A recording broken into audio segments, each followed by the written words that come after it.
Y para ir terminando, vamos a hablar así, quizás esta clase va a ser bastante breve. Es lo mismo, vamos a hablar de la estructura terciaria cuaternaria, pero una continuación. Y vamos a solamente a mencionar que cuando nosotros queremos comprender de una forma un poco mejor la estructura tridimensional de las proteínas, tenemos que referirnos a determinados términos. Y habíamos visto en la clase pasada, en la parte final, habíamos visto el término de motivo o plegamiento, que decíamos que era un patrón de plegamiento nada más reconocible que incluye aproximadamente dos o más elementos de las estructuras secundarias, incluyendo a las conexiones, y veíamos ahí el lazo o asa beta alfa beta, y veíamos todo cómo se conectaba. Y también habían un poco más complejos que solamente este, que teníamos el barril beta, que ya no lo explicamos como tal, pero ustedes pueden leer un poco en el libro. Luego está otro término, el cual es muy importante, que es dominio. Este término de dominio lo proyectó de una mejor forma Jen Rickerson en 1981, y dice que es una pequeña parte de la cadena polipeptídica que es estable de manera independiente o con una entidad única respecto a la proteína. Este dominio puede tener aproximadamente dos o más, o sea, una proteína entera pequeña puede tener dos o más dominios, los cuales son característicos y presentan independencia, ¿verdad? Aun cuando se hidrolizan proteolíticamente estas proteínas, estos dominios que se separan como tal, siempre mantienen su estructura tridimensional. Acá en el libro a ustedes les aparece una proteína que es la troponina C. Cuando ustedes estudien contracción muscular, van a escuchar mucho de la troponina C, que es una proteína que está en el músculo esquelético, o sea, todos los músculos voluntarios, y ahí logra captar ella iones de calcio, porque el calcio es indispensable para la contracción muscular. Entonces, esta proteína puede, puede presenta presenta dos dominios bien definidos, y eso es la importancia. Entonces, para caracterizar patrones de estructuras tridimensionales de proteína, es importante entender los patrones de plegamiento, y los patrones de plegamiento se definen como motivo plegamiento o dominio, ¿verdad? Y cada uno de estos da información de cómo está constituida esta proteína que estamos estudiando. Bueno, hoy vamos a hablar un poco con respecto a las restricciones de patrones de plegamientos. Tanto hay restricciones físicas y químicas de los patrones de plegamiento que pueden existir en las estructuras tridimensionales. Entre ellos tenemos el efecto hidrofóbico de los grupos R. Mientras más grupos R hidrofóbicos, va a tender esta estructura a tener una mayor estabilidad por por la misma conformación que toman estos al tener esta hidrofobicidad, por así decirlo. También tiene diferentes capas estructurales para hélice alfa y conformaciones, o sea, esto es que la hélice alfa por lo general se encuentra en una capa diferente donde se encuentran las conformaciones betas. Y eso es debido a que eso genera mayor, además que genera mayor estabilidad, mayor resistencia a esa proteína. También hay segmentos adyacentes en estructuras primarias que están apiladas unas junto al otro. Estos segmentos adyacentes en estructuras primarias se encuentran por lo general apilados unos junto a otros. También hay segmentos bien distantes, pero en estructuras terciarias, que pueden estar finalmente apilados una con otra, pero es por la conformación que pueden tomar, y es un poco raro que esto pase. También hay conformaciones beta máximas, la conformación beta presenta una máxima estabilidad cuando los segmentos individuales están ligeramente torsionados en sentido dextrógeno. Estas son algunas de las restricciones que se ha logrado visualizar cuando se han estudiado los diferentes patrones de plegamiento, ¿verdad? Acá, si se dan cuenta, tenemos patrones de plegamiento estables en proteína. Entre ellos tenemos estas conexiones típicas en motivo todo beta, ¿verdad? Estas son muy comunes. Acá también tenemos conexiones sobrecruzadas observadas muy raramente.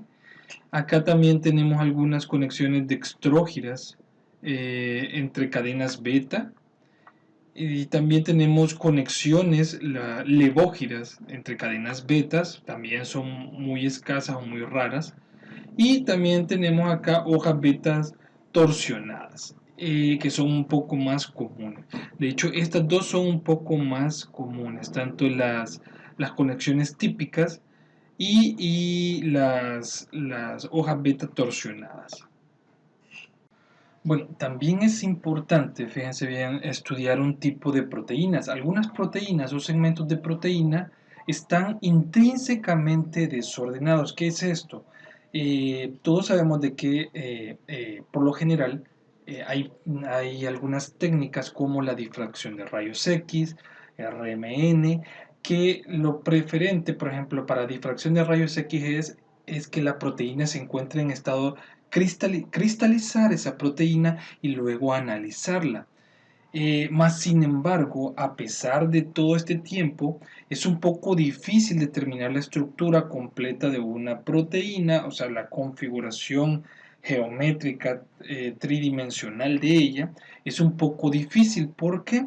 Porque también existen proteínas donde hay segmentos de ella o fragmentos de ella que no presentan ordenamiento, y al no presentar este ordenamiento en disolución se hace difícil determinar estructuralmente a estas proteínas.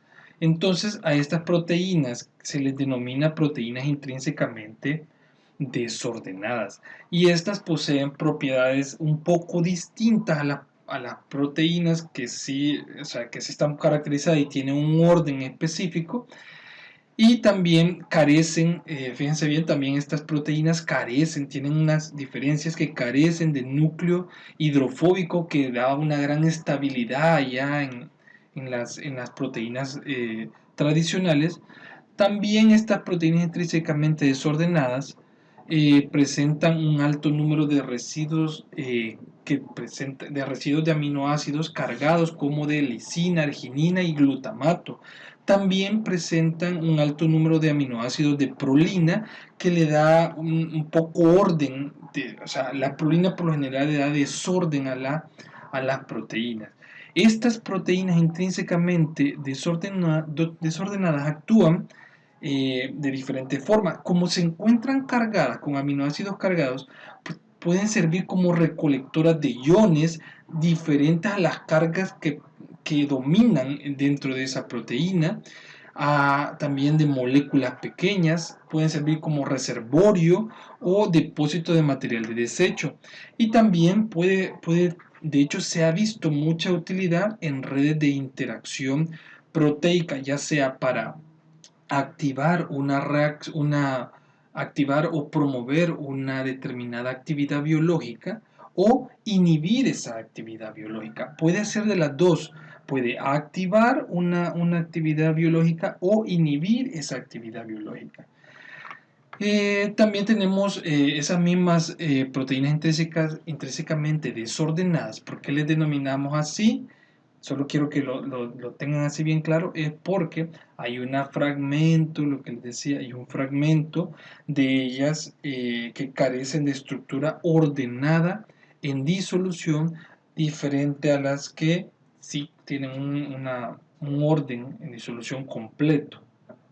Estas proteínas intrínsecamente desordenadas, hay una que se denomina P27 que funciona principalmente en el control de la división celular.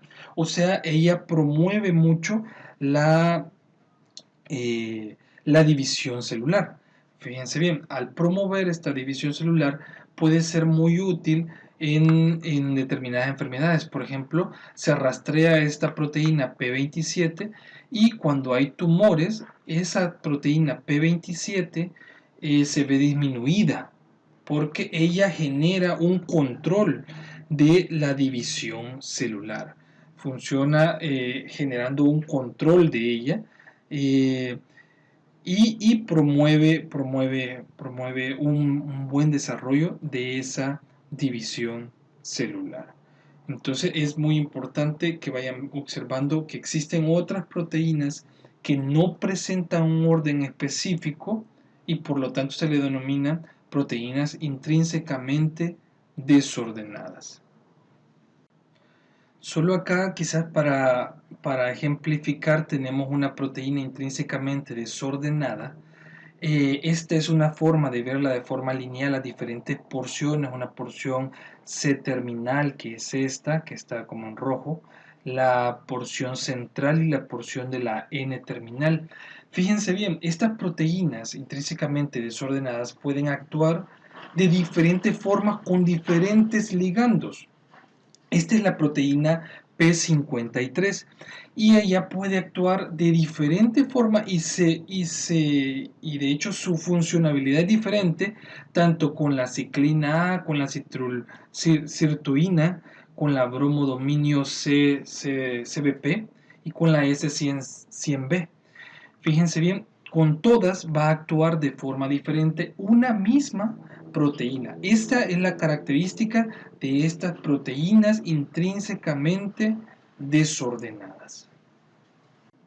Bueno, chicos, vamos a llegar hasta acá. Muchas gracias por la atención prestada. Solo recuerden, esto siempre era una continuación de la clase anterior, de la sección 4.3 del capítulo 4 del libro de Principios de Bioquímica de Leninger. Muchas gracias, que tengan un buen día.